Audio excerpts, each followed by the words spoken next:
रामकृष्ण हरी मित्रांनो, आज आपण चाललोय विरार पासून अवघ्या 16 किलोमीटर असणाऱ्या शिवणसाईला. आता हे समोर तुम्ही बघताय साईबाबा मंदिर आहे आणि हे जे शिवणसाईला जे मंदिर आहे आत्मलिंग शिवलिंग हे सुद्धा पांडवांनी स्वतःच्या हस्ते हाताने बनवून स्थापन केलेलं हे शिवलिंग आहे. हा तुम्ही जो पाहताय शिवलिंग, हा दगड हा इथे मिळणारच नाही, असा वेगळाच काहीतरी आहे. एवढी पॉझिटिव्ह एनर्जी आहे इथे आल्यावरती, एकदम मन असं भरून येतं, एवढं छान वाटतं.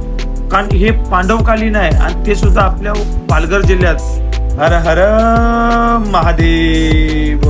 आता पुढे आपण जाऊया. बघा इथे भगवान परमात्मा श्रीकृष्णांचे गुरु ते देखील इथे होते आणि त्यांच्यासोबत भगवान स्वतः श्रीकृष्ण देखील इथे आले. त्यांच्या पदस्पर्शाने पावन असलेली ही भूमी आहे. स्वतः इथे बसून त्यांनी दीक्षा घेतलेली आहे.